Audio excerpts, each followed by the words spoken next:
Welcome to Hidden U.S. History, where the forgotten heroes of time return to life. Before America was born, before nations rose and fell, one name echoed across continents: Alexander. The man who dreamed of conquering the world, not just with his sword, but with his vision.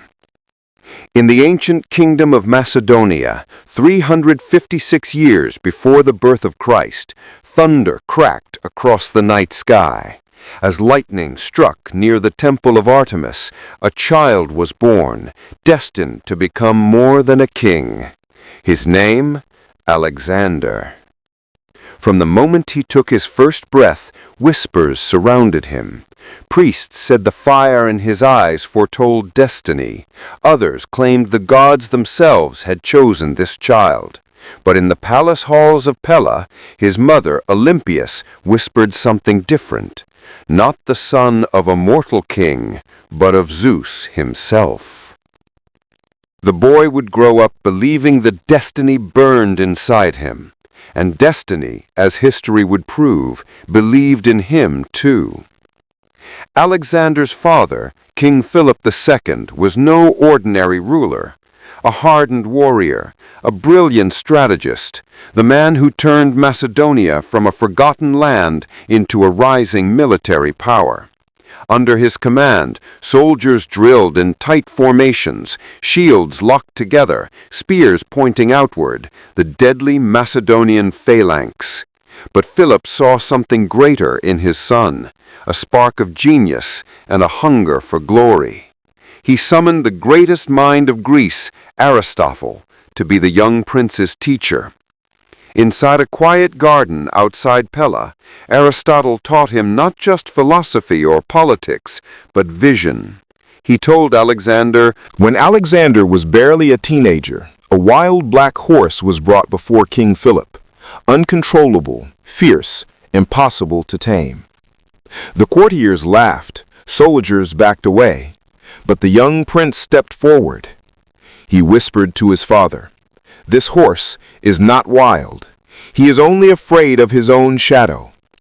Then, slowly, he turned the animal toward the sun so the shadow fell behind it, and in moments the horse calmed.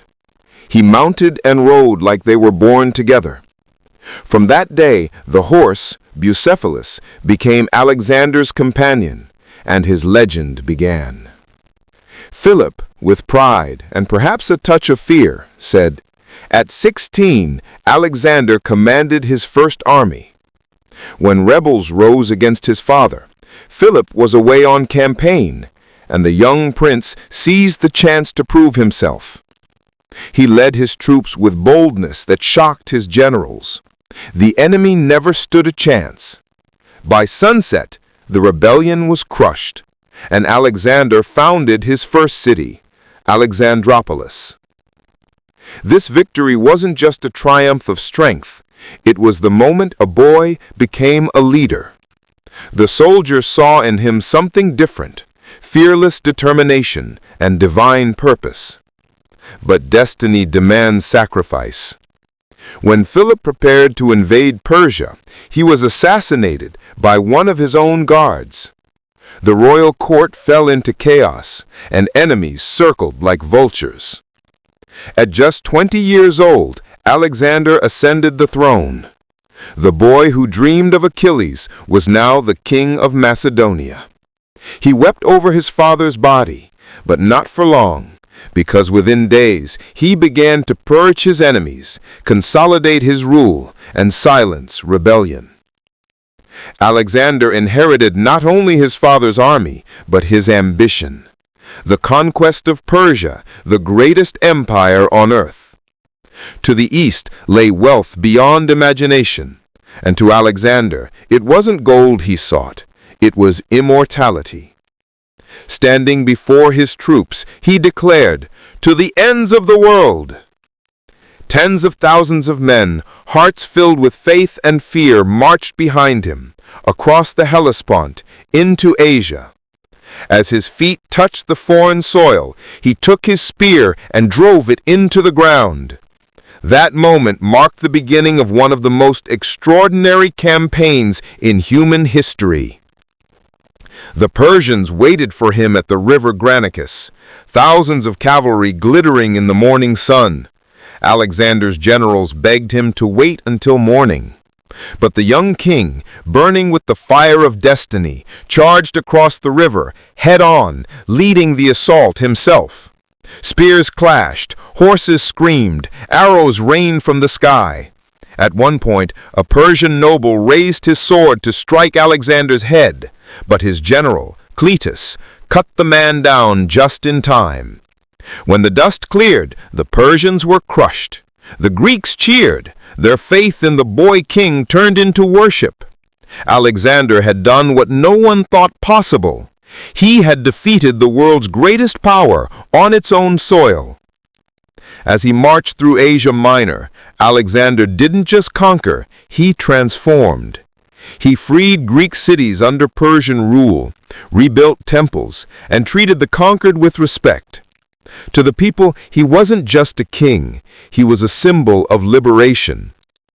In the city of Ephesus, they called him the son of Zeus. But deep inside, Alexander began to believe it. His ambition grew. No longer was he fighting for Greece or revenge for his father. He was fighting to unite the world. As the army pushed deeper into Asia, the deserts stretched endlessly. Men fell to exhaustion, thirst, and heat, but Alexander marched at the front, sharing every hardship. He refused water offered to him unless every soldier could drink too. That gesture, that single act of leadership, turned his men from soldiers to believers. They would follow him anywhere. The island city of Tyre stood defiant, laughing at the idea of surrender. But Alexander would not be denied. He built a massive causeway across the sea, turning the island into a peninsula. For 7 months the battle raged, until finally Tyre fell. Alexander entered the city not as a destroyer, but as a conqueror who respected its spirit.